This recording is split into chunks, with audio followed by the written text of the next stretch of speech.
Hi, everyone, and welcome to our REL West webinar on high-quality tutoring to accelerate learning. Today, we'll be taking a deeper dive into literacy and mathematics tutoring. Here's a little bit about the Regional Education Laboratory West, or as we sometimes call ourselves, REL West. We're one of 10 regional education laboratories in the country, and we're funded by the Institute for Educational Sciences. Our goal is to promote the use of data and research evidence to inform policy and practice. We work with educators and policymakers to support evidence-based education systems. And as you can see, we focus on the 4 Western states, but there are regional education labs in each region of the country. Today's session is actually a part of a series that we've been doing on high quality tutoring. You can see that our session 1, which we held in September, is ready and has been archived, as well as the session we had in October. The first one focused on research evidence in depth, and the second one provided some specific tools and strategies for implementing and improving tutoring. And again, today we'll be taking a look further into literacy and math in particular.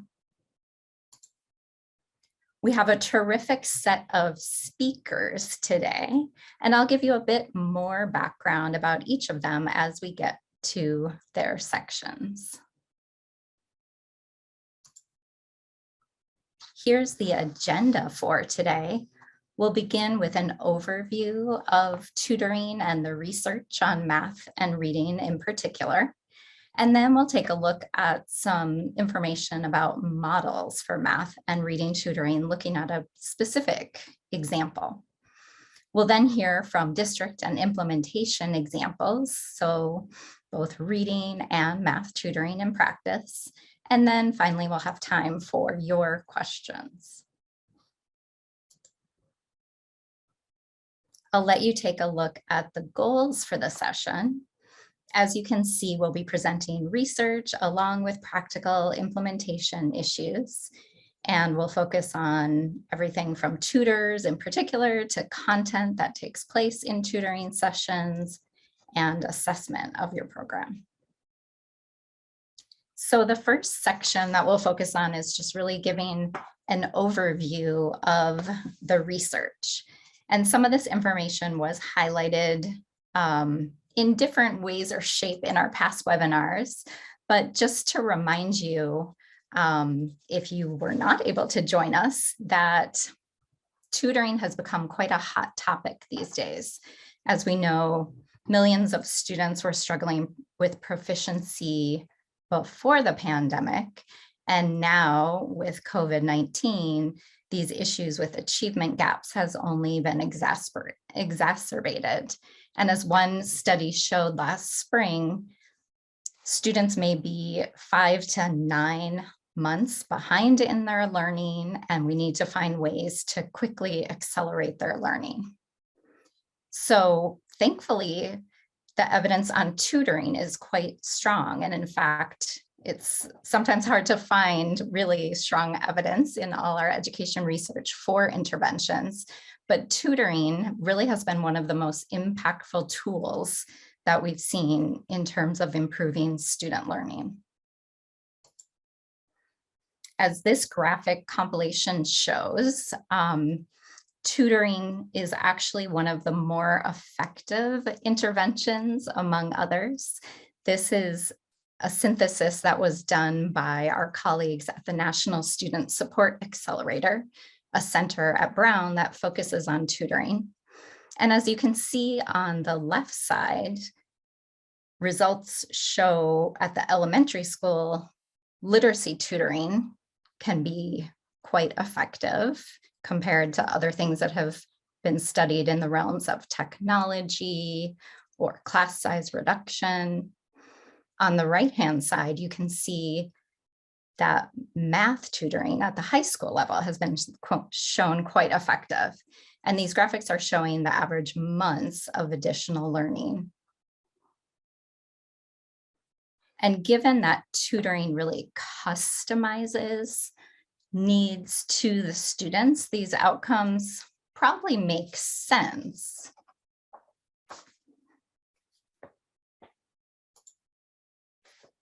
And so what are the most effective approaches of tutoring? Well, we know that it needs to be targeted and intensive, so it's not being done on just sort of a casual or periodic basis, but really in a very intentional and systematic way. Tutoring programs and planning also really needs to consider the needs of the students, how they will be grouped and how they'll be scheduled, in addition to how the tutors will work. So thinking about issues of staffing the tutoring, hiring them, as well as training and supervision. And of course, we want tutoring to follow database decision-making principles so that it adequately identifies the highest need students in order to effectively use resources aimed at achieving more equitable outcomes. I'm going to focus now on a meta-analysis that was done in 2020, and this involved 96 studies that all used a randomized control trial for examining the outcomes of tutoring. This graphic of those results was developed by colleagues at Education Trust and MDRC. So first of all, just a little background on the meta-analysis. All the studies that were included were conducted after 1980. And all the studies included a group of students who received tutoring being compared to a group of students who did not. And tutoring programs in this study were defined as either one-on-one or small group instruction. And these were all human tutors, so there was no computerized tutoring included in this meta-analysis. The sessions for tutoring were also aimed at supplementing and not replacing classroom-based instruction.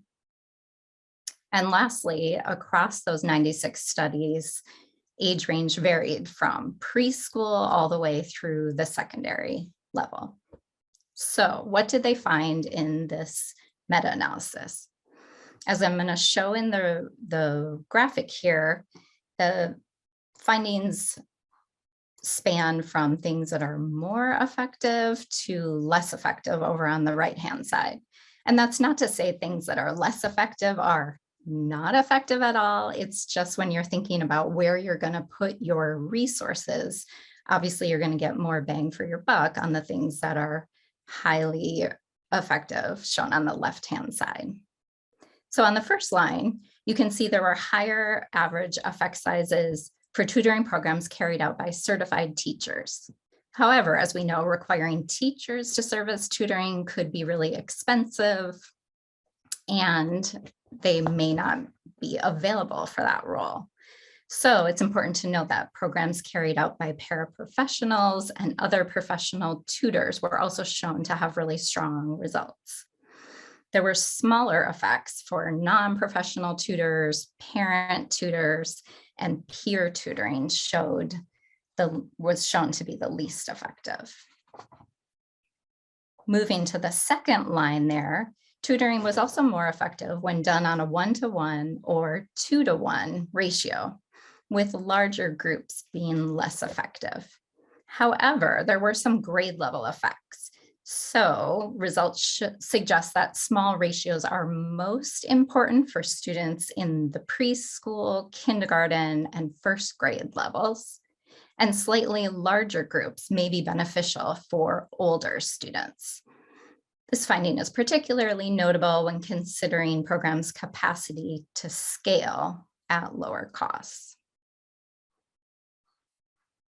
So I'm going to continue to build this graphic. On line 3, you can see that it's important for tutors to utilize a skill building curriculum and not just provide ad hoc homework help. And as far as supervising and training goes, more is better. So the strongest effects are for tutors who receive not only initial training, but also ongoing support and professional development.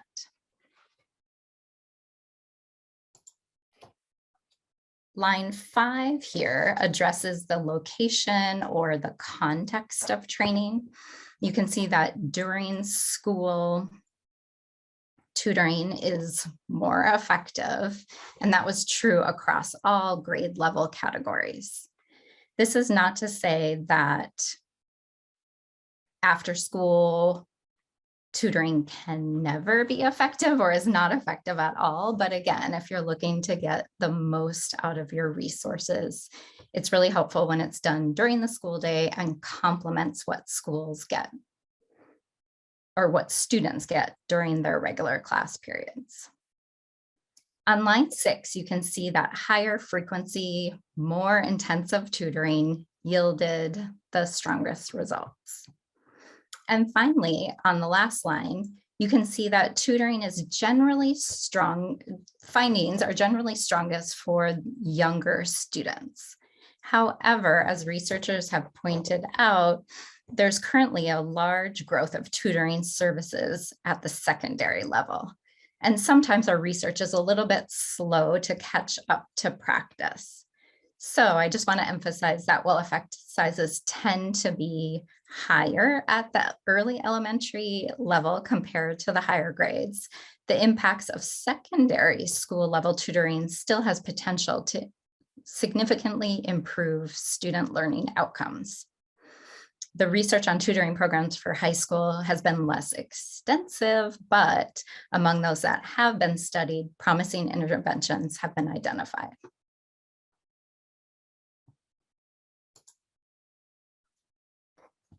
So to come back to math and reading in particular, you might not be surprised to learn that high quality tutoring should focus on distinct skill building for both of those subjects.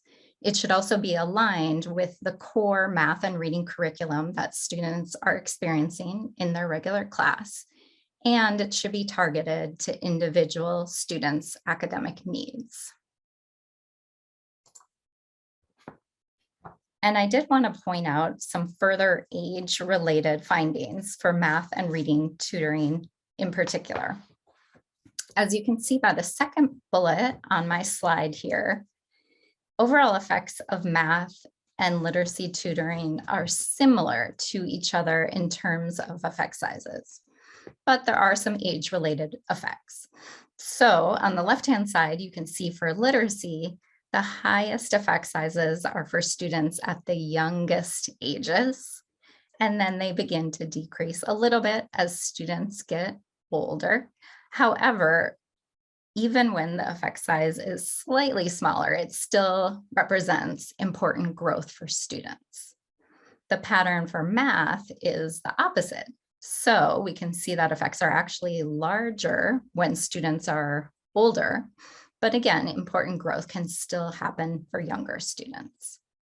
And I did want to just point out my 2 notes there at the bottom of the slide, that about 80% of the tutoring studies, at least in this meta-analysis, were done for literacy, while only 25% were done for math. And as you can see in the last bullet there, over 50% of the studies were done with really young students, and less than 7% included students at or above grade 6. So again, our research is still catching up with the field here, but we do have this pattern occurring. One last topic that I'll discuss is the use of a tutoring provider. So one big decision that a district needs to make is whether they're going to grow their own tutoring program or use a tutoring provider. Growing your own program can have advantages. For instance, you can get more buy-in internally and more deeply embed the program into your school operations. However, partnering also has advantages, as an existing partner may be able to get started with less effort on the part of the district, and they will already have systems in place for tutoring for tutors themselves, like hiring and coaching those tutors, as well as systems and materials that will be helpful for efficiency's sake. Our colleagues, again, at the National Student Support Accelerator have some different tools, including this decision-making tree of whether or not you should grow your own program or hire a provider. And we're going to go ahead and put the link to this toolkit from the accelerator into the chat in case it can be helpful for your context. Today, we're going to hear from one particular tutoring provider.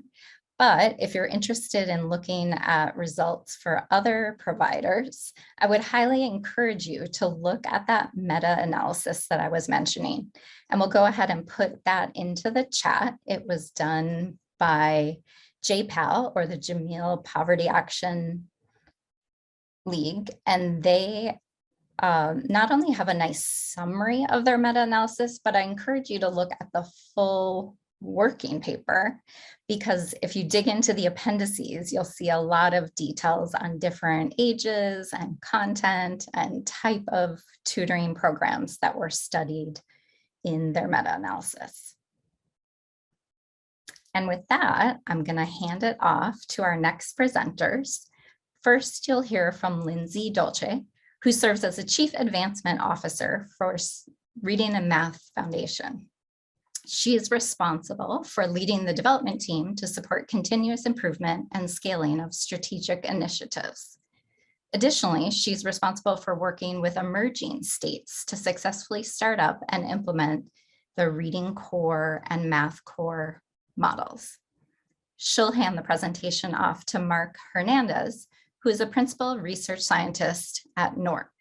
He works in NORC's Early Childhood Research and Practice Collaborative, and he served as the co-principal investigator for multi-state evaluations of Reading Core, including studying the program's implementation and looking at randomized controlled trial evaluations. Lindsay.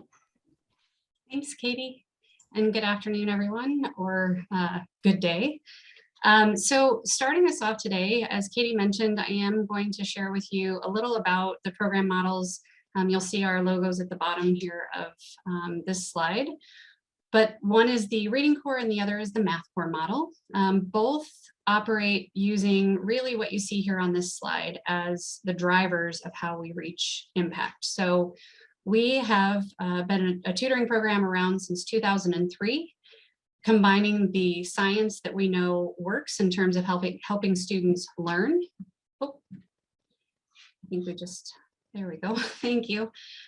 So the components you see on the left, using data-driven decision-making, empirical research, implementation fidelity, culturally relevant practices, and we combine that with AmeriCorps members aged 18 to alive is what I always share with people. They're really all ages and stages of life who support our students to create real positive impact.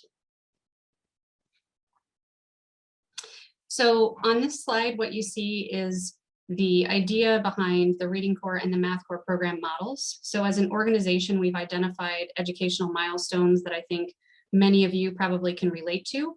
So our tutoring programs are designed to support students in getting kindergarten ready, to make sure that they're proficient in reading by the end of 3rd grade, and then to support them in becoming algebra ready by the end of 8th grade. We think of our program models in achieving those milestones or working towards those milestones in everything that we do. On this slide, you see a representation of where we are as of today.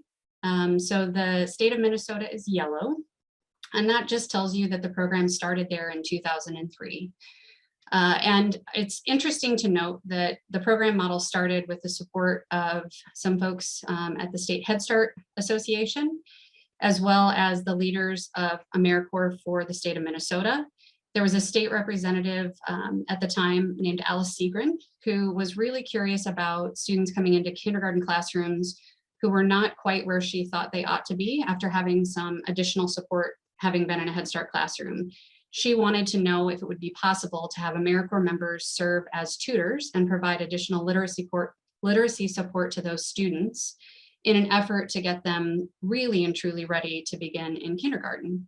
So the program model started that year with 24 tutors, and today we have more than 2,000 tutors nationally in all of the states that you see represented here. So it's interesting, as Katie was talking and sharing some of the research that you see out there, and I'll just mention, so two primary websites share a lot about our research. She mentioned one already, so the National Student Accelerator definitely highlights the work and the external evaluations that have been done of the Reading Corps and Math Corps models. Another is proventutoring.org, which comes out of Johns Hopkins University, also has a lot of information about a variety of different programs out there. What you'll find in the research and what we know to be true from our experience is that what makes our program model replicable, so operating in all of those states you see represented on the map, is that we've created a model that we know works. And when we take it to a new state and we implement it in a new school district, we stick to using the model that we have built and refined multiple times over the last essentially 20 years. So the things that we know are really, really important to replicability and that Dr. Hernandez will talk about in terms of what he found include the literacy coaching and training. So we don't just provide training once to our tutors, we use a learning management system to provide a really extensive training prior to them beginning their service year. We also then provide ongoing coaching and training support throughout the course of the year. And that's what we refer to as our secret sauce. It really is the thing that makes the difference in terms of what we see working for students. We also know that database decision-making is a critical component to what we do, but we know our tutors can't do that without the support from their coaches. And we have Alicia Sanborn with us, who's going to talk a little bit later more about this coaching piece, but one of the things that's important to know about our coaching model is that it includes 2 layers of coaching support. The first is at the school site, we identify someone who serves as an internal coach.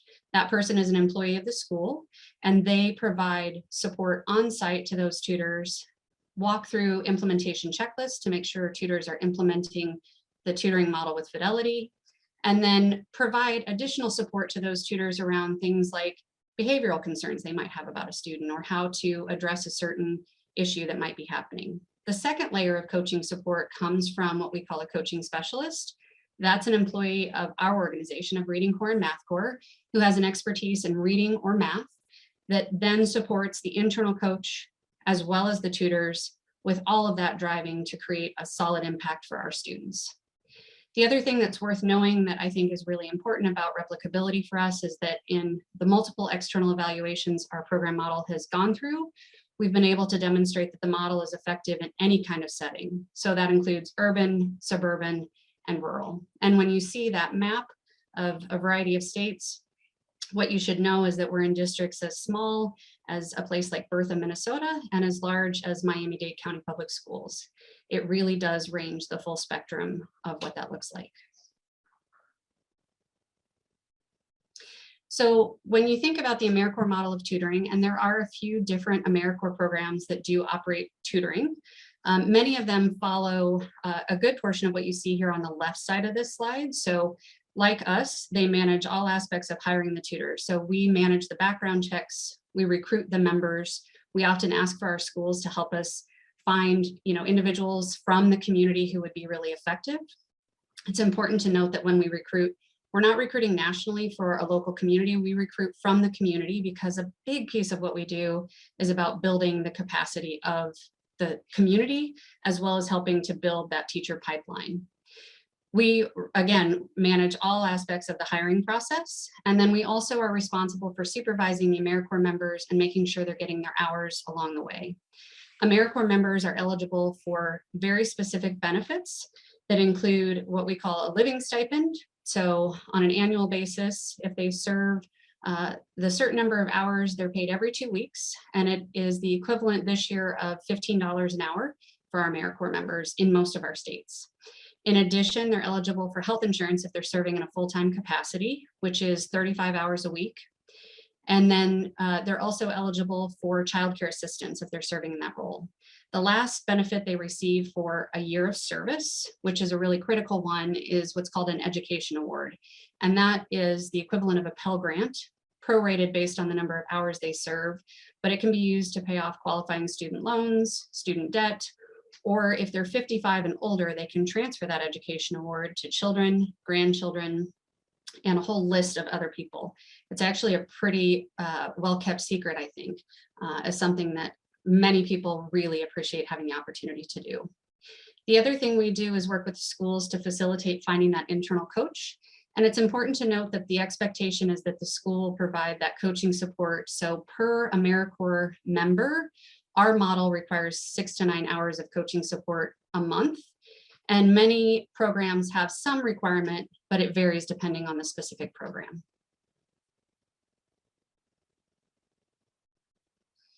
So let's get into the details a little bit here in terms of what does Reading Corps mean in terms of a model. So we support students age 3 through grade 3 with reading interventions. In our pre-K model specifically, our tutors are embedded in the classroom. So they support whole day instruction and whole day activities. So providing tier 1 support in the classroom, as well as small group time and interventions with students. They spend their days focusing on all of those literacy skills. And this year we started, our tutors also provide numeracy skills. So it's new to us, but it's something that we started pre-pandemic and decided wholesale that what we were seeing and what the research was telling us was that about 5% of a pre-K classroom day was spent on numeracy skills. And we decided that it was an opportunity for us to help build that capacity within our classrooms and with our partners. So that's new this year. In the K-3 setting, what you'll see is that our tutors work with students 20 minutes a day, 5 days a week, and have a caseload of between 15 and 18 students as the year progresses.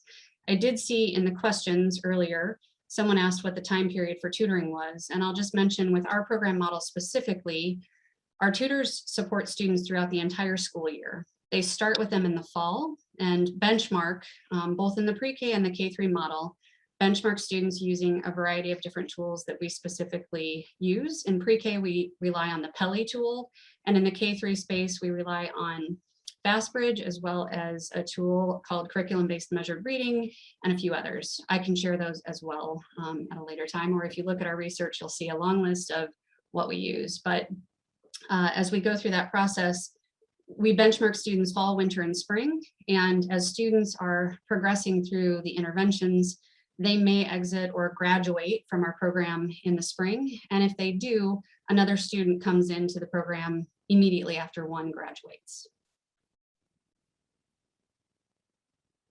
So the active ingredients, again, this comes from the external evaluation as well as just national research. What we know works and the things that we prioritize in terms of our tutoring model include early oral language and literacy instruction. So continuous assessment of the child's progress. As I mentioned, we use those benchmarking tools fall, winter, and spring. In the interim, we're doing progress monitoring of our students and collecting that data in our data management system, both for reading and math, that's true.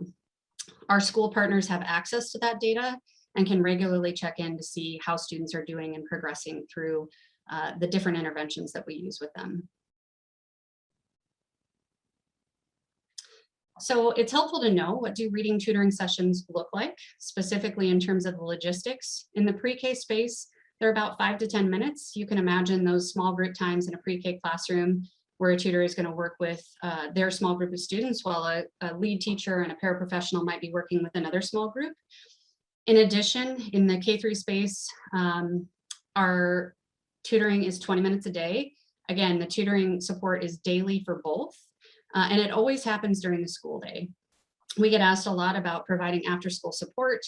And as the research indicated, as Katie walked through that earlier, we really have focused on the school day. We never pull students during core instruction time, but we do work with students during those practice times or other times that we identify in partnership with our school partners that look like the best time to work with students. We focus on that time because after school time is inconsistent and dosage really does make a difference, as we've learned from the evaluation. The instructional content is always evidence-based, standardized intervention protocols, and all of our interventions are scripted practice interventions that have been both written by a group of individuals. You'll meet Dr. Sandy Pullis later, who helped create our math core curriculum, or math core interventions rather, and then evaluated and refined by a national group of experts who have helped us in that process.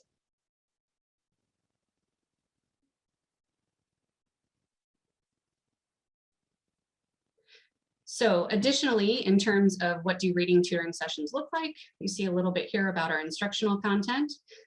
We, again, in the research that we have done, you'll see a list of the variety of different intervention tools that our tutors are using. But in the pre-K, I think great examples include repeated read alouds, which obviously are focused on building vocabulary and comprehension.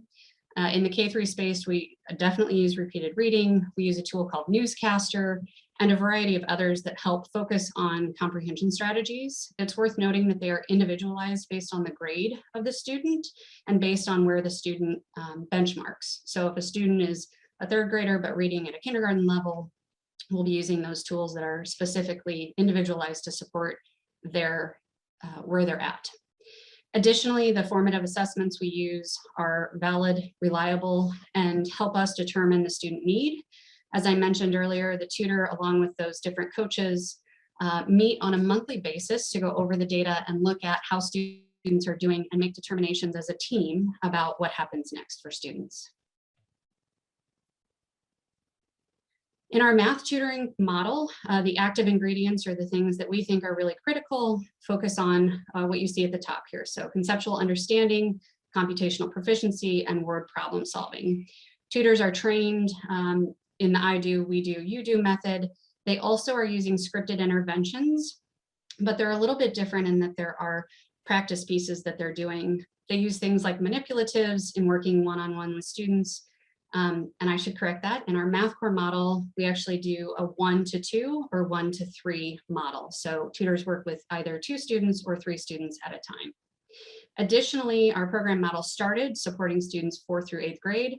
As Katie mentioned earlier, the evidence and the early research has demonstrated that's the area or the time period that is really effective in terms of supporting students with math.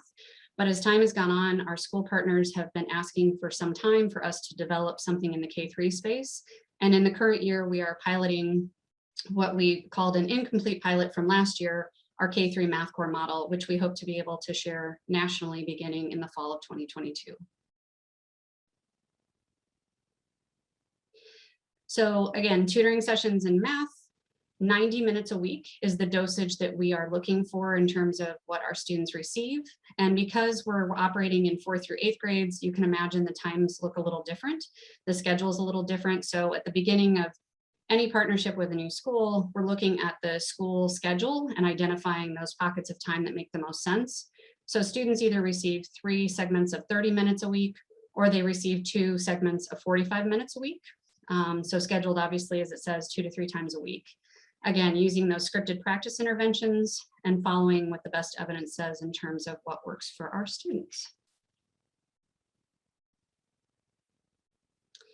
So additionally, in terms of math tutoring sessions, instructional content obviously is noted here, conceptual, representational, abstract.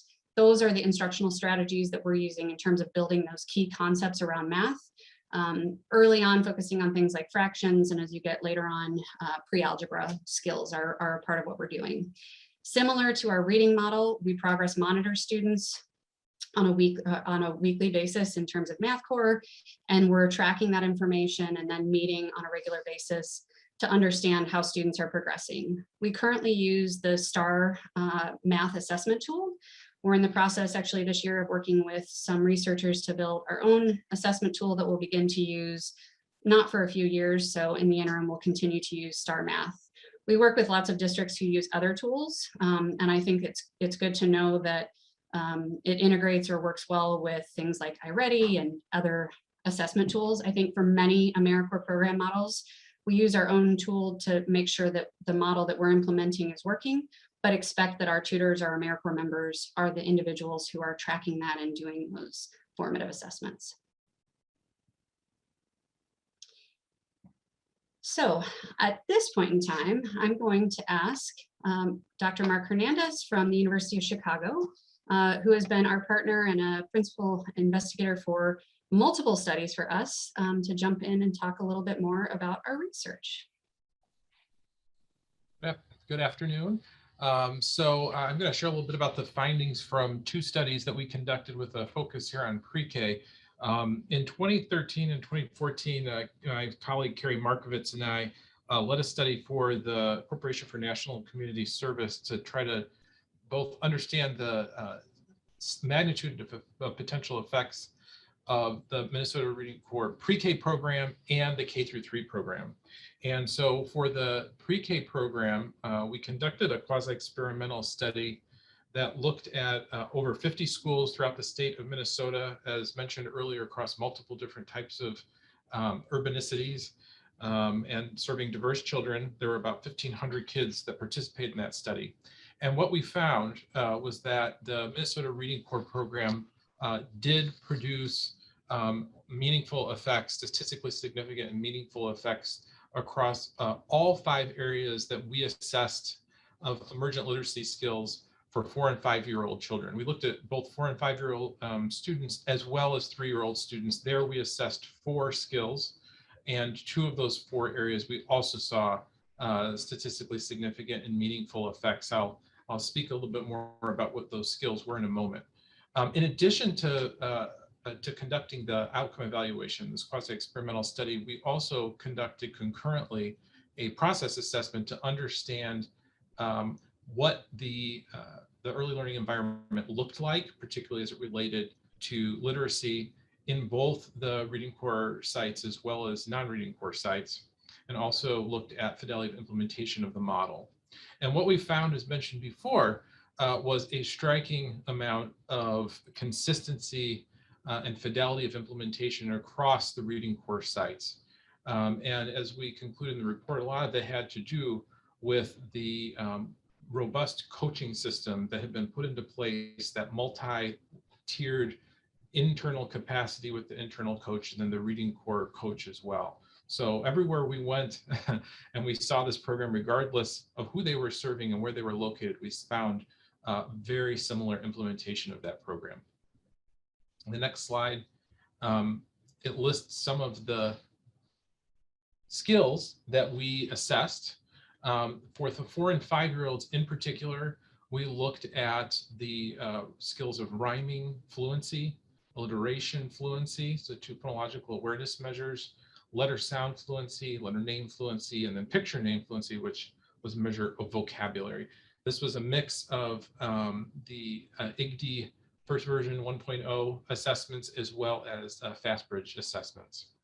So for 4- and 5-year-olds, we saw statistically significant, meaningful effects. For those of you who are familiar with effect sizes, they range from 0.40 for letter names all the way up to 0.72 for phonological awareness measures. I'm going to focus on provide insights into 2 of the larger effect sizes we saw.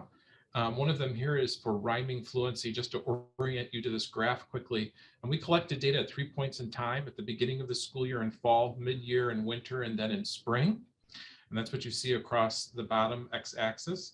And then the y-axis up and down is showing you the outcome, which is the number of words that children were able to accurately rhyme. And so at the beginning of the year, you see the orange bars are the Reading Corps sites, and then the gray bars are their match comparison sites. But they started about the same place, and they were able to, a child was able to roughly rhyme 5 words. You see growth and improvement in both groups in winter, but a little bit larger in the Reading Corps sites. And then at the end of the year, which is in spring, you can see again, both groups grew, but the Reading Corps group grew significantly more than the comparison group. And at the end of the year, kids in the Reading Corps sites were producing at least 13 rhyming words correctly versus 8, almost 9 for the comparison group. That dotted line also is an empirically defined kind of benchmark for end of year, and you can see that the children in the Reading Corps sites surpassed that benchmark, whereas those in the comparison sites did not. Finally, in the bottom right corner, there is that there's an effect size listed there, which was 0.66 standard deviations for this, which is a meaningfully large effect. In the next slide, We're going to show you letter sound fluency. And so here again, we're showing the same type of representation. Now it's the number of letter sounds the children were able to accurately identify within a minute. Here you can see they started very low. This is a more difficult skill for children in preschool. So not many were able to produce many letter sounds correctly in fall. About 2 in both groups. They started in the same place, same pattern growth for both, but significantly more growth by the end of the year for the children in the Reading Corps program. There, they were able to produce at least 10, about 10 and a half letter sounds, whereas the comparison schools, a little bit less than 7. And then this benchmark was 10, which again, the Reading Corps sites were able to hit, but the comparison did not. The effect size here was one of the largest effect size we had across the 5 skills, which was a 0.71. In addition to looking at the pre-K program, we also conducted a randomized controlled trial evaluation of the Reading Corps K through 3 program. This happened the year before that. And here we found there were different outcomes that we looked at depending upon the age of the child. So in kindergarten, we were looking at letter sound fluency. In first grade, we were looking at nonsense word fluency. And then in the second and third grades, we were looking at oral reading fluency as the outcome measures. And what we found was that there were significant and meaningful effects, statistically significant for kindergarten, first and third grade. And that for Black and ELL students who are often considered at risk, they particularly benefited the program. So when we looked at subgroup analysis of these groups in particular, we found that their effect sizes were even larger than the overall population. We also saw that the effect sizes themselves were bigger, as Katie mentioned earlier, for younger students than for older students. So for example, in our kindergarten students, the effect sizes were very large, over 1.0 standard deviations for letter sound fluency. And then they decreased as the children aged, for example, in first grade, 0.37. Nevertheless, significant and meaningful effects. Second and third grade students, we also looked in a subsequent study at when children at the beginning of the year were closer or further away from the benchmark. So in the distribution of skills at pre-test in fall, did kids who were further away from that benchmark benefit more from the Reading Corps than kids who were closer to the benchmark? And we found that that is the case for second and third grade students. And finally, we found that more than one semester of tutoring can produce significant positive impacts on second and third grade students. This follow-on study also looked at a longer duration over a longer period of time. The program provides services over the course of a year. Our evaluation of K3, and the first time we did this was only for 1 semester. We ended up doing a replication for 2, and we saw, of course, bigger effects as we had hypothesized when you follow them for a longer period of time. So I think that may be my slides. I'm going to hand this back to Lindsay. Thanks, Mark. So the last slide here, so I'm speaking on behalf of our researchers who led the studies here. 2 studies were done funded by the Brady Education Foundation, another by the Laura and John Arnold Foundation, now called Arnold Ventures, but of our Math Corps model. And what we learned, again, these were semester-long studies. What we learned was, as you can see represented on the graphic here, that there was a difference of 20 scaled growth score points for our students who were receiving the intervention. And what we saw in just that 1 semester, we hope to explore again in the near future on a total of a year. So as Mark was mentioning, oftentimes those studies can be a semester first, and then you go a little bit longer. But you can obviously see or read that students were 2 times more likely to achieve math fact fluency and meet that end of year math benchmark, which was very exciting. So just wanted to share that. So with that, I'm going to change over to the implementation side of our presentation today. First, we're going to hear from Alicia Sanborn, who comes from Washington Unified School District, where she is the Early Literacy and Assessment Director. She was a key leader in bringing tutoring to the district and now oversees the reading tutoring that the district is doing with Reading Core. And I'm not sure that Alicia is going to be on camera. I know she is in transition and currently in a car after having attended some professional development this morning. So Alicia, I'll let you weigh in and we'll just go with the flow, whether you're on camera or not. Hi there, everybody. Thank you so much for having me today.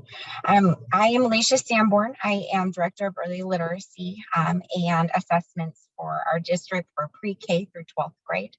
I was very honored to lead this work when asked by our superintendent, Mr. Morris, with this idea of Reading Core coming to help support this endeavor that I'm leading in this amazing team with the help of the county office. So with a little bit of just information about our district, we're in Central California and we have farmland, rural and urban areas in our school district. Our urban section has the third largest level of concentrated poverty in the United States. And we roughly have about 2,600 students. We grow, we have students come and go often, 90% socioeconomically disadvantaged, 77% approximately of our Hispanic students, and of which about 36% of those students are English learners. You can go ahead and go to the next slide. So why we landed on a need of supportive tutoring outside of our district, and we are in differentiated assistance. And so this team I lead for early literacy, our focus is in alignment with, why we're in differentiated assistance. So currently we have 50% of our third graders that are not meeting English language arts standards. And we have that as our mission to teach students of Washington Unified to read. And so that is near and dear to our hearts as to what we are trying to serve through this Reading Core endeavor. It's just one of the components. And so we have 2 elementary schools and 2 preschools. We have internal coaches, like as mentioned, a part of the model for each of the sites. For our TK through 3rd grade students, we use our intervention teachers to serve that role at the site. And then within our preschools, we have the internal coaches as the preschool teachers. So I'll talk a little bit in a minute just about the difference there, but the year before we did not follow this model that we are currently in place. And as a result of some of our learning, not only just from in-distance learning, but from just the model in itself and what worked at our sites. And so at our larger school site, we have 2 tutors that are in our preschools. We have 5 tutors that are serving the TK through 3rd grade students. And overall, we have 98 students that are being served. And at the second school site, which is much smaller, we have 1 tutor that's for preschool and 1 tutor for TK through 3rd grade. And we have about 45 students. Oh, thank you so much, Katie, for that assist. TK transitional kindergarten for those that are from outside of California. Forget about that. And overall serving 45 students. We, had just recently exited at one of the school sites 9 students already of those 98 students. And so that was far more advanced than we had expected. So we're very excited about the results that we continue to see with Reading Core. Okay, go ahead and go to the next slide. Thank you. So some next steps that we have in using the tutoring model, we have monthly data chats that our internal coaches, they work through with the external coach that's from Reading Core. And those are extremely valuable for us because we're able to not only celebrate our tutors and our students, but we're also allowing our internal coaches at the site to reinforce our programs and our expectations at the site so we can serve more students. So one of the struggles that we had in designing like our setup of time of tutoring was in the day, certain grade levels, they do different instruction at different times. So, these monthly chats allow us to really see if we're seeing as many kids as we're able to in the model. And so it also gives our tutors this opportunity, just a sense of belonging. And they are very much a part of our vision of how we are going to develop this early literacy team initiative, starting in preschool And so we really want them to know that they are part of that vision as a part of this team and this endeavor. Our internal coaches at the sites, they share the data with not only their principals, myself as director, the teachers and families to make sure that we are ongoing communicating this progress and monitoring that is happening to make sure that the model is being followed as it is set. You can go ahead and go to the next slide, please. All right. Actually, you can go back, Kitty. Thank you so much. The one item I said I would come back to here, just to kind of talk through, is this idea of our preschool internal coaches. So we had our intervention teachers serving the preschool through third grade model. It was very difficult for our intervention teachers to do so. And so what we did is we learned from these great results we got with our preschool teacher working with the internal coach at that time last year very closely. Everything was going so great that we really felt that we should have our preschool teachers actually become the internal coaches. And oh goodness, we're so glad that we made that shift, because our preschool teachers have received this indirect type of professional learning, and we have seen them in a short 3 months grow and excel in their instructional practices. They've set up their ways of which they handle their centers for their small group instruction with their preschool students as a result of what they are learning from the tutors. So the professional learning they've received to be able to serve as an internal coach has actually allowed them to grow in their own capacities as preschool teachers. So it's been huge for us to see that. They've even set up their classrooms differently for how they design their instruction, not only in small group, but in whole group settings. And so we're very excited to continue this endeavor and so thankful that we learned of the service prior to the pandemic hitting. Anything else, Katie, that maybe I missed? Yeah, maybe I could just throw a couple questions your way before we shift over to the math side of things. Sure. A couple questions that have come up. People are wondering, to what degree have you accessed, or did you access any new federal or state funding that was set aside for tutoring? And maybe if you did not access that, you could just talk a bit about how funding for tutoring took place in Washington Unified. Yeah, absolutely. So before the pandemic hit, we actually had already planned for a certain number of tutors for both of our school sites, including the preschools. And then COVID hit, and those funds, you know, the superintendent had set a certain amount aside, and I'm not quite sure, I can't speak to exactly where those funds were coming from within our budget.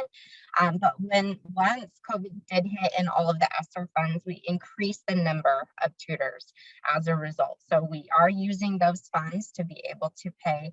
There is a recent grant too that, you know, we are using those funds as a way to have more tutors come on board.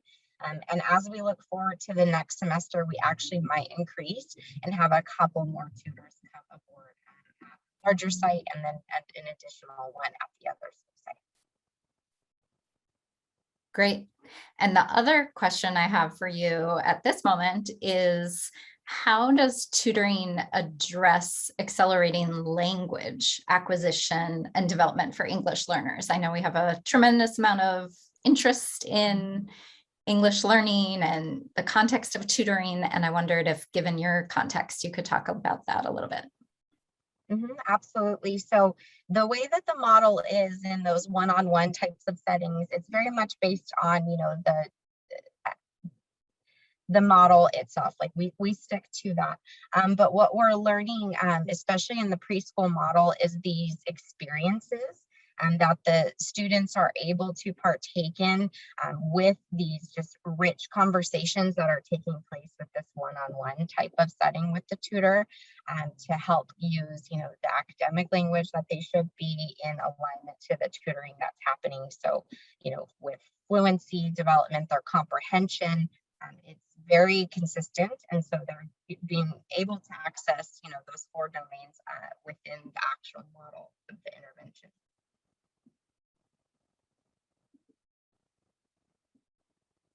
Any other questions?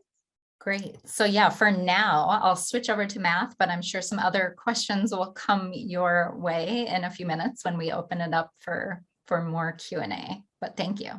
Thank you. So next we're going to hear from Sandy Moran-Pullis, who in her role with Reading and Math Core aims to bridge research to practice in communities primarily serving Black and Latino students to eliminate racial disparities. She contributed to the development of Math Core for the organization, as well as the training and coaching models as they expanded nationally. Sandy, take it away. Great, thank you. Hi everyone, my name is Sandy Pullis. I use she, her pronouns, and I'm excited to be talking to you today about Math Core and how we've expanded to different communities and the implications behind that. And I'm actually going to ask my colleague, Lindsay, who spoke earlier, just to share a couple words about the expansion process and how that happened in Albany, Georgia, with Math Core in particular. Thanks, Sandy. So just really quickly, as we think about the typical context and key drivers of districts that are using math tutoring, I think Albany, Georgia is a great example of a partnering location where there was a really unique need. So the business community there had come together after a number of different local employers had left the community. Albany is a relatively small town in Southwest Georgia, in a region that had been economically just hit very hard for a number of different reasons. And the local business community identified that math was something they were really interested and concerned about, and wanted to do something to help support students who were not doing well. One of the elementary schools, for instance, in the Southwest Georgia area has fourth grade students. They have a 6% proficiency rate for their fourth grade students in math. So we were excited to think with them about how we might be able to plug into their district. I think one of the things I know, and I think it's probably even more true today, but I know was true in that district for us, was that they were so ready for some additional support. I think many educators have experienced, a loss of funds over the course of the last 20 years, probably a lot longer than that, to be honest. But as that's happened, there have been less and less intervention dollars or support for interventionists in schools. And so when we started in Albany, one of the things that we heard again and again was that they were really excited about MTSS implementation, but didn't have the resources to fully do what they wanted to do. And in particular, couldn't provide those intervention supports. So they were excited to find a math tutoring program that fit. Since we launched there, we've really been able to scale and expand what we've been doing with the support of a state senator named Freddie Powell Sims. Incidentally, she was a sixth grade math teacher in her early career, and she is very committed and very passionate about math for students. And so she has continued to champion our work in Georgia. We're continuing to look at expansion in other rural communities in Georgia because I think probably many of you can even relate to this as well, but rural communities often struggle to get those resources, and state legislators really do like to see an even spending of resources, if you will. So we've been lucky in that we've been able to do that well there. I would say we saw a similar opportunity in partnering with folks like Alicia in California when we started in the Central Valley. So we're in many rural districts that surround the city of Fresno and have seen great success, I think, in terms of launching our math there. But primarily, I think, there are more opportunities or options in terms of reading. I know that another math tutoring program that's effective presented in an earlier West Ed webinar, so Saga is another that operates in the math space, but there aren't as many math tutoring programs. And so I think, there's still room to grow there, and hopefully more districts will take advantage of the opportunity to access some of those programs that exist. So I'm going to pause there and let Sandy jump in and share a bit more. Great, thanks, Lindsay, for that context. So as we expand, the typical context of our partners really include partnering with schools and districts that have a commitment not only to enhancing the students at their schools and the outcomes for students, but also creating opportunities to engage community members through service. We're an AmeriCorps program. We deeply believe in the power of community members providing service and what can emerge from that in terms of the community growing. and ultimately leading to career development opportunities as well for the AmeriCorps members or the tutors themselves. The way that we approach expansion is really by understanding the communities that we are going to be expanding to, learning about what is unique about those communities and what sort of changes within our existing program need to be made in order to meet the needs of our programs. So that includes things like, how do we train the AmeriCorps members? How can we make adaptations? You know, a key component to our training obviously centers on student data privacy, right? So the scenarios that we share with tutors as we're onboarding look different in a rural community where a lot of tutors may know personally some of the students that they're tutoring, right? And so that is just an example of a time where we've had to shift how we deliver our training to ensure that it is culturally responsive and relevant to those who are receiving the training. Of course, with COVID, like we all had to over the last 18 months, we really had to learn how to shift our programming to meet the needs virtually, to sustain virtual tutoring, not only during that pandemic year, but as other pieces have emerged with COVID outbreaks or school cancellations, and ensuring that we have the infrastructure to support supporting students outside of the typical in-person day. And so our tutors were able to continue doing the tutoring through the school site, where they would come to school and provide just the virtual tutoring in place. And we were able to maintain some of those practices as we move forward still in this pandemic. Students, again, were given hotspots and devices for continuing their tutoring at home, while the tutors themselves were given the wraparound support services that they needed in order to be able to provide tutoring virtually. And then, as Lindsay mentioned, you know, the importance of developing career pathways is really critical to the work that we do. You know, I talked about a lot of times when we think about tutoring, we're centering the students, and rightfully so. But also, we have taken an approach to thinking about how can we also work towards developing and enhancing opportunities for that person who is providing tutoring supports to become a teacher, right? You know, our AmeriCorps members are interested in education, they're passionate about supporting students, and we want to ensure that their year or 2, 3 years, 4 years of service can extend beyond their AmeriCorps experience to support the broader community. Last spring, actually in Albany, Georgia, we had 8 tutors that were hired by the school district in permanent roles. We know there's a shortage in our education field, across every field right now, but in particular in education. And this is the perfect way for a community member who receives robust training, support, coaching, feedback, opportunities, growth opportunities over their AmeriCorps service year to then take those skills and those services and apply them to a career in education. So another key piece that we look when we are expanding is, you know, what sort of community colleges or training programs or universities would be willing to partner with us in this work to have, for example, credit for prior learning covered or other opportunities. So it is really a mutual benefit, not only for the student, but for the tutor themselves providing the services. And then we continue to adapt, you know, our program. We have our lessons, like Alicia had mentioned, that don't really change, right? But the way we deliver the materials, there's room for growth, and always thinking about how can we meet new communities that we're expanding to. So we were fortunate to receive funding from the Gates Foundation as part of a larger cohort of other math tutoring programs in the middle years math tutoring program that they have, to really understand some of the implications, particularly on developmental relationships and how those developmental relationships interplay with tutoring. How do they increase students' confidence in math?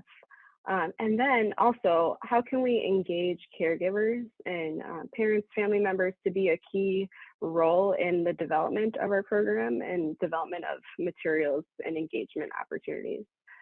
One piece that we learned over the past spring was that caregivers were saying for the first time given distance learning and those who are able to support distance learning, watching their student engage in it, that was the first time that they were actually able to see what their student was doing live and in class. And they were a little bit worried for some caregivers that as this transition back to normal or back to in-person learning, that they would no longer be able to see what their student was learning and working on, and they wanted to ensure that they could continue to support that. So part of this project is really working closely with caregivers to understand how we can continue to support their involvement with understanding what their student is working on, not necessarily needing to know how to do a long division problem, but knowing what their student is working on in order to reinforce some of those same concepts or have a conversation about math outside of school that fosters that strong math identity. And then I think, another key takeaway is just as we've expanded to not only different communities, but different grades, and every school district having just different pieces in place across the entire district, it's really important for us to work closely with each district in understanding how does their intervention fit to supplement and not replace any existing structures that the school district has in place. We are not tied to a particular curriculum, which has its benefits in that, again, it's supplemental. And so, oftentimes when schools and districts are looking for an added curriculum material, this is that part of that solution, as other tutoring programs as well can add on as a supplemental piece to core instruction. And then the last thing that I just wanted to highlight again is just the importance of recruiting from the community. That's probably one of the biggest questions that we receive as we are expanding to other communities is, okay, so does this mean that we're just going to hire somebody from outside of our community to come in and provide the tutoring? And our goal really is to recruit from the community.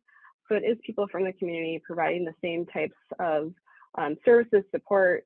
Students are seeing people who they can relate to, maybe have a similar identity, and really foster that sense of math identity as a student early on. And so with that, I will send it back to Katie. All right. And Sandy, I might do the same thing and just ask you a couple of follow-up questions right away. You touched on this, but I know there's high interest among our audience for the logistics of virtual tutoring, given that we still see schools and kids in and out of being live on site. And I wondered if you could just talk a little bit more about how you have seen virtual tutoring used, and especially with math, any special considerations that need to be given to the virtual environment. And I know, probably the more specifics you can give, the better for this audience. Yeah, great question. So, we use a lot of math manipulatives to teach math. And part of a benefit of using these math manipulatives is really encouraging students to find small manipulatives that they may have access to. And it's not that they need to have access to marbles or things like that, but how can we utilize things that we may have around us, a piece of paper, other easy, tangible manipulatives that they can use to still demonstrate the same type of concepts that we are trying to teach. We work closely each school with each district and family to really understand what sorts of devices might a student need access to. How can we partner with, a school or another community learning center for maybe the student to attend, to have access to a device or whatever resources are needed in order to be able to provide that tutoring.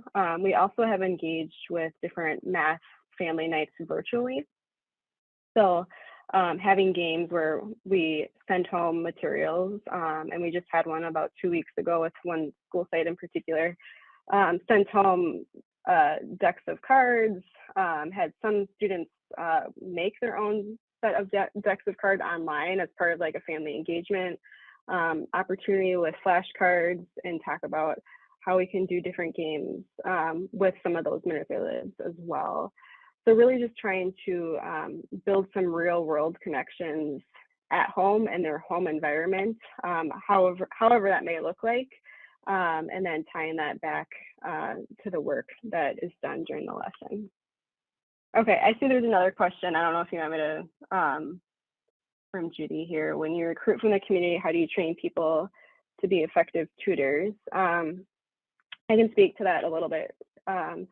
So for Math Core and Reading Core as well, there is no sort of prerequisite in terms of like you need to have a math degree or, and in fact, I think Lindsay touched a little bit about the requirements to be a tutor, but really the main thing is a high school diploma or GED equivalent.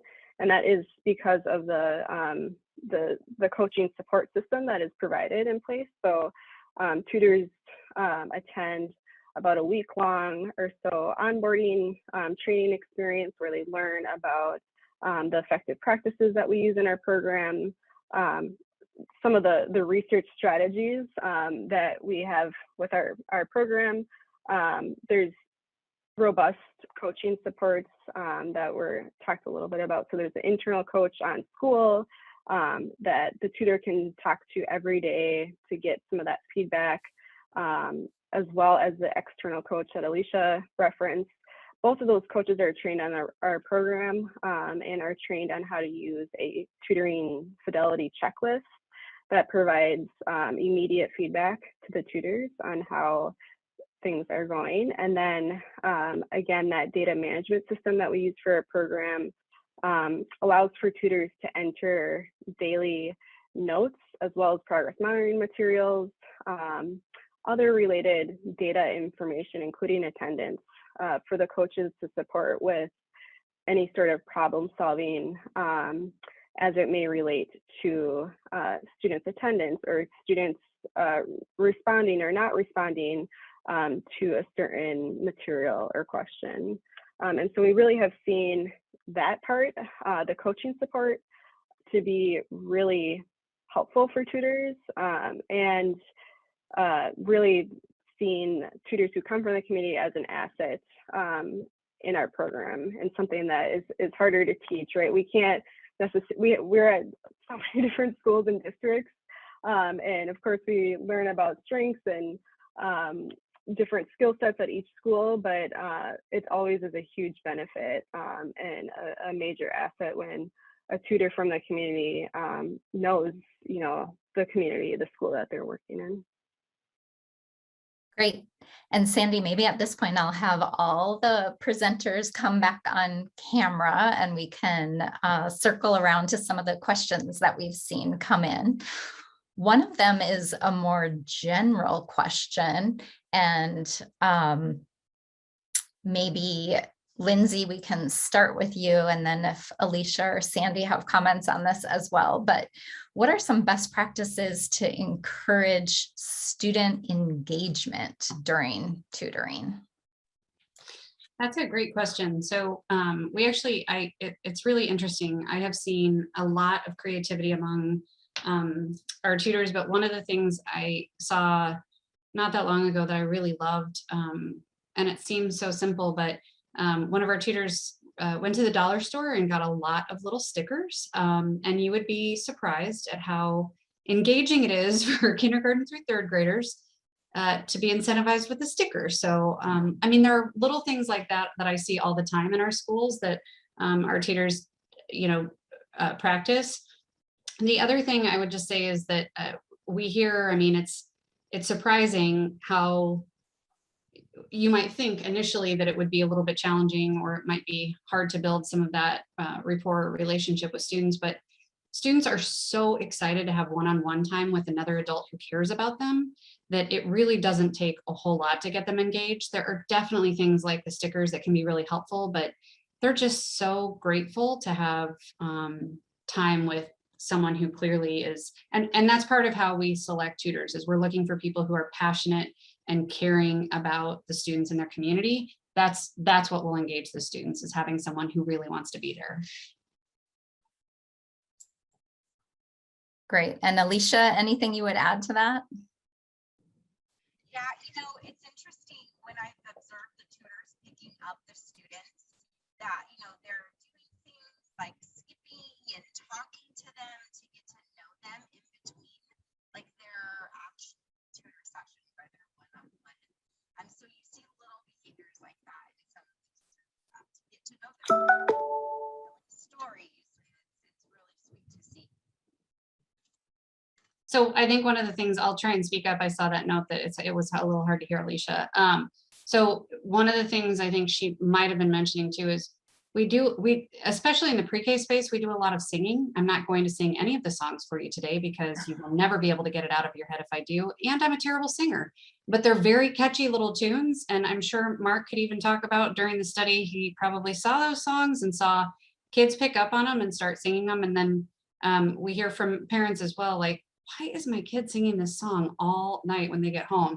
But there are things like letters have names and letters have sounds, and they're fun and they're instructional. So that's another little tool that we use. I think Alicia was talking about that in the transition. So we try to use those when students are transitioning from one room to another. They're a really helpful tool that we use in that space. Great. And this is a little bit more of a technical question that I'm going to throw to Mark on the research side. So we know that traditionally some tutoring programs have had pretty weak dose or frequency, and then that leads to low effectiveness. I wondered if you could talk a little bit more about how you tracked dosage in your studies and kind of the implementation, the implications for practitioners with that. Like, what should district or school personnel be thinking about as they think about monitoring and tracking and evaluating the frequency for their students? Very good question. And yes. It's interesting because the pre-K model and the K3 model are different.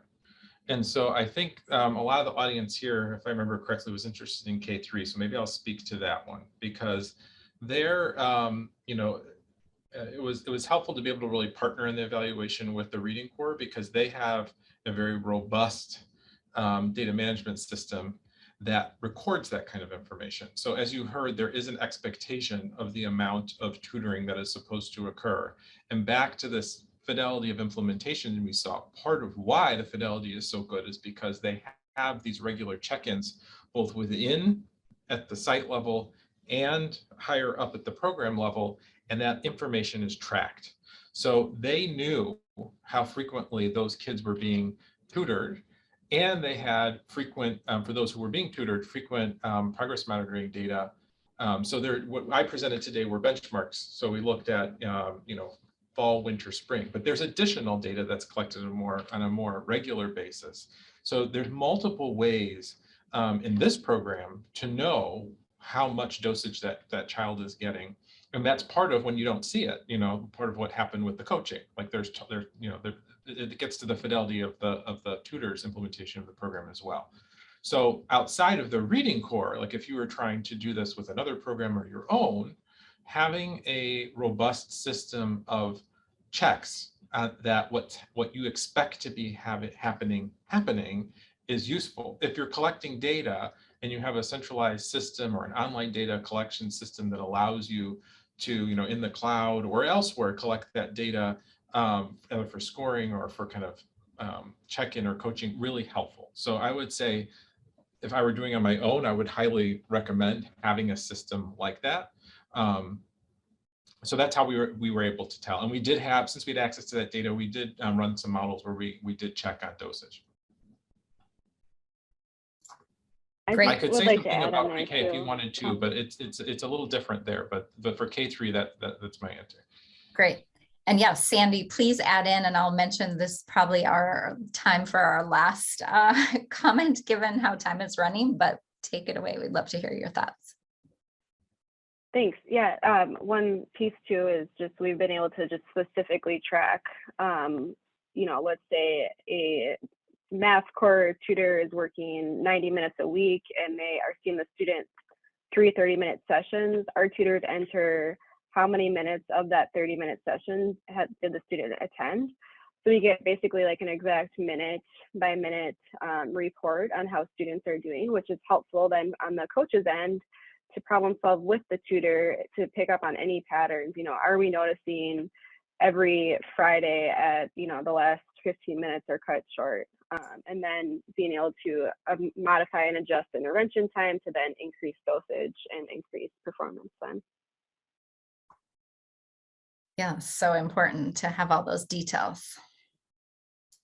Well, with that, I'm going to thank everyone so much for their presentations and all the great questions we got, the participation from the audience here. As a reminder, we will be sending the recording of the webinar as well as the slides. We're also going to send you a brief survey, and if you'll click on that link and give us your feedback, we can use it to improve our presentations in the future. In addition, just a reminder, those first 2 webinars on tutoring are already archived, and the third one will be coming soon. Thank you so much for your participation, and we'll be seeing you again soon.